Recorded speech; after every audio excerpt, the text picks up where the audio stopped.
কালি কালি বল রসনা। শুভ দীপাবলি সবাইকে। হ্যালো সবাইকে, শুভ দীপাবলির অনেক অনেক অনেক শুভেচ্ছা। আজকের ভিডিওটা আমি বিকালবেলা থেকে স্টার্ট করতেছি, কারণ সকাল থেকে আমার ক্লাস ছিল। এখন আমি ক্যাম্পাসে যাব। এখানে সব প্রদীপগুলো আনা হয়ে গেছে। এখন সন্ধ্যাবেলা বাসায় প্রদীপ দেওয়া হবে। প্রতিবারই কালী পূজার মধ্যে মা খিচুড়ি রান্না করে, সাথে বেগুন ভাজা, পাঁপড় ভাজা থাকে। আমি ক্যাম্পাস থেকে চলে আসছি, এখন বাসায় সবাই একসাথে প্রদীপ জ্বালাবো। বাবা এবার অনেক রকমের আতশবাজি এনেছিল। ছোটবেলায় আমিও যেতাম বাবার সাথে, দেখে দেখে নিজের পছন্দ মতো বাজে নিতাম। এখানে বড় মাও চলে এসেছিল, কারণ সব কিছু রেডি করতে হবে। আর আমার জন্য সবাই অপেক্ষা করছিল আমি ক্যাম্পাস থেকে আসার পরে সবাই একসাথে বাতি দিবে। এখানে বাবা 5 রকমের ভিন্ন প্রদীপ নিয়ে এসেছিল। তারপরে আমিও বড় মার সাথে হাত লাগাতে শুরু করলাম, কারণ একা এতগুলো প্রদীপ প্রিপেয়ার করা একটু টাফ। তাই জন্য ভাবলাম একসাথে কাজ করলে তাড়াতাড়ি কমপ্লিট হয়ে যাবে। আপনাদের কালী পূজা কেমন কাটলো আমাকে কিন্তু অবশ্যই কমেন্ট করে জানাবে। আমি প্রথমেই ঠাকুরের কাছে প্রদীপ দিচ্ছিলাম, তারপরে বাড়ির অন্যান্য জায়গাতে সুন্দর করে প্রদীপ দিয়ে সাজিয়েছিলাম। আমার কাছে কালী পূজা আসলে সবথেকে ভালো লাগে যে সারা বাড়িতে প্রদীপ জ্বালানো হয়, এত সুন্দর লাগে পুরো বাড়িটা দেখতে। তারপরে আমরা সবাই মিলে চলে গিয়েছিলাম ছাদে। ছাদে সবাই মিলে একটু প্রদীপ জ্বালালাম।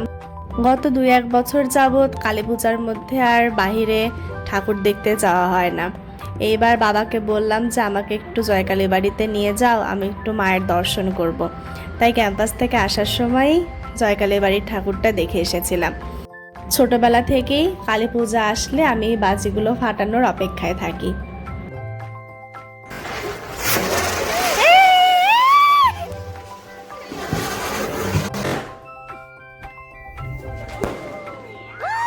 কালীর খুশি চলে আসে সবার ঝাড়বাতি পরানো শেষে ভাইকে বললাম যে আমাকেও একটা দাও, আমিও একটু ঝাড়বাতি পরাই। ভাই তখন আমার এই ছোট্ট ভিডিওটা করে নিয়েছিল। থ্যাংক ইউ ভাই।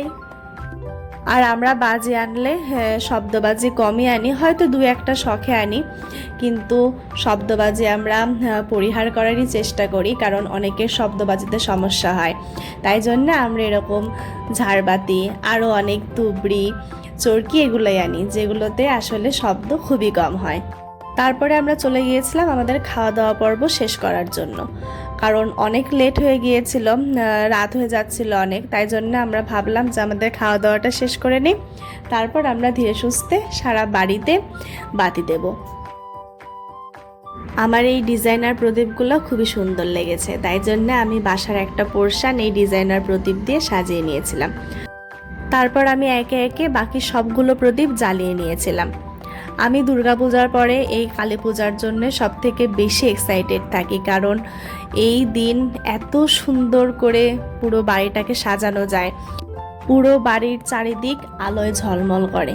শুধু তাই না, রাস্তায় বের হলে সব কিছু আলোয় আলোকিত হয়ে থাকে, এত আলোকসজ্জা, লাইটিং, যেটা দেখতেই খুব ভালো লাগে। আমি প্রতি বছরই চেষ্টা করি যদি একটু ভিন্ন আঙ্গিকে এই দীপাবলিটা পালন করা যায়। আমরা তো বাসাতেই থাকি, তাই বাসায় সুন্দর করে ডেকোরেশন করে প্রদীপ জ্বালাই। এইবার আর সেই সুযোগটা হয়নি, আমার ক্লাস ছিল, ল্যাব ফাইনালের ভাইবা ছিল, যার জন্য কোনো প্ল্যানই করতে পারিনি।